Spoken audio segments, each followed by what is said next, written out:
World War II brought a great influx of women into the American workforce.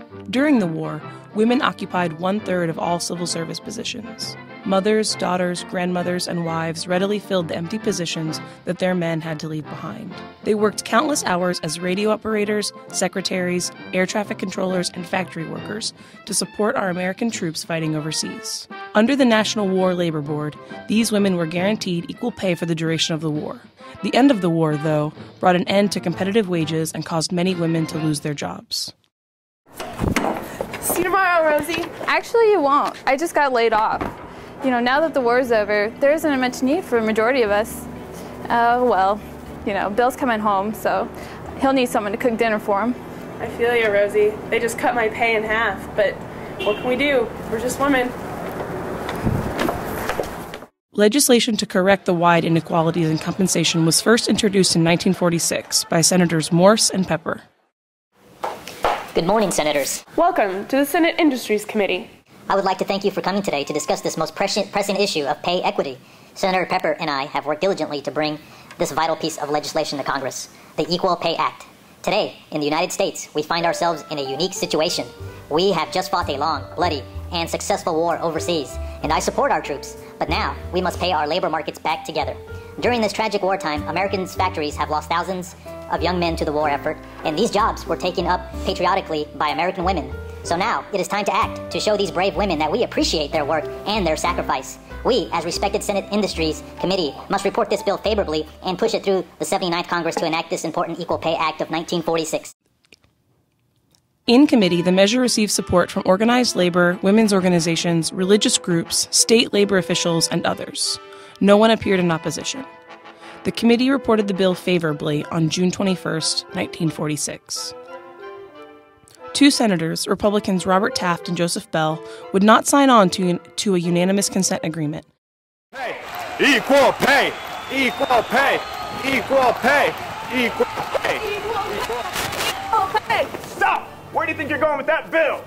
Now is not the time for more bureaucracy, boys. We need to stop restricting our recovering labor market and reduce the size of the federal government. We won't let you get any further with that unnecessary, money-sucking, bureaucracy-building, regulating bill. I opposed all that New Deal crap. I'm opposed to this expansion to the already too large federal government. I'm blocking your unanimous consent agreement. This bill isn't making it to the floor this year, boys. Now scram! By refusing the terms of the UCA, Taft and Ball killed the measure. A bill with similar intentions was introduced again in 1948 to the 80th Congress. This occurred during the third and fourth year of the Truman presidency, and the Republicans were able to establish a majority in both houses. And it's been in committee for 4 years. Figure it out. I don't know, they all keep bickering about the words equal and comparable. They think comparable is too subjective. With this Republican majority, we'll never get the bill reported out of committee. Looks like Rosie will just have to earn less than the boys, at least for the time being. In this divided Congress, few of Truman's policies were even scheduled. Truman nicknamed this Congress the Do-Nothing Congress. Again, in 1951, another equal pay bill was submitted to the House and the Senate, closely along the lines of the previously failed bills. Democrats enjoyed a wide majority in the House and a 10-seat lead in the Senate. The bill was assigned to the Senate Labor and Public Welfare Committee. We should review the old evidence and report the bill favorably out of committee. The bill was favorably reported out of committee by a 4-8 vote, but never scheduled.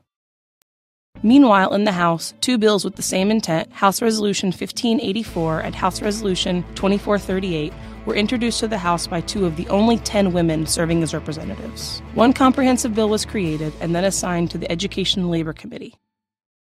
The committee assigned the bill to subcommittee, where hearings were held with business owners attesting wage differences. With a Democratic majority, even federal bureaucrats supported the bill. The bill was never reported out of committee, however. The committee chair, Democrat John Lisinski, had other interests. He represented Deerfield, Michigan, and in Deerfield, Michigan is Ford Motor Company's headquarters. This bill really doesn't work with Ford's model of success, John. How are we supposed to make affordable American cars if we have to pay women a fair wage? I know you'll take some heat from your Democratic colleagues, but don't be so Burkean. I don't mean to put this kind of pressure on you, but we can't support a candidate for re-election who doesn't oppose this activist legislation. I'm sure you understand. By refusing to report the bill out of committee, John Lisinski effectively killed the bill. Equal pay did not become a major legislative issue again until 1962, during the first years of Kennedy's presidency. The Democrats again held a solid majority in both chambers. I'm happy to say that after several years, the United States Congress is once again working on the Women's Equal Pay Act. The Committee of Education and Labor has successfully reported a bill, H.R. 11677, out of committee as follows. Employers must pay men and women equal wages for doing work of comparable character on jobs requiring comparable skill. I would like to propose an amendment to Bill H.R. 11677 that changes the wording to require equal pay for equal work. The word comparable gives tremendous latitude to whoever is to be the arbitrator in these disputes. Once Congress limited the scope of the bill to identical work for different pay, as opposed to any work deemed comparable, the bill would pass easily. In the Senate, a complementary bill was introduced and debated. I'm offering an amendment on the bill authorizing funds for foreign service buildings, providing for equal pay for women. It is essentially the same thing as House Resolution Bill 11677. The Equal Pay Act that has been approved by the Senate, Labor and Public Welfare Labor subcommittees, and the House of Representatives. Frank T. Bowe, a Republican from Ohio, rejected the unanimous consent request to send a Foreign Service Buildings bill to conference on the ground that the Equal Pay Act amendment was not germane. The Rules Committee did not have time to report the bill to conference. The bill that ran out of time in 1962 was reintroduced in 1963. We are substituting Bill Senate 1409 for the administration bill, and equal pay will apply only to women covered under the Fair Labor Standards Act of 1938, instead of to companies with 25 or more employees. The Equal Pay Act law will be administered by the Wage and House Division, established under the FLSA, which will be much better than creating an additional structure of enforcement and administration within the Department of Labor. The bill passed in the House and the Senate with no opposition and was signed into law by President Kennedy as the Equal Pay Act of 1963.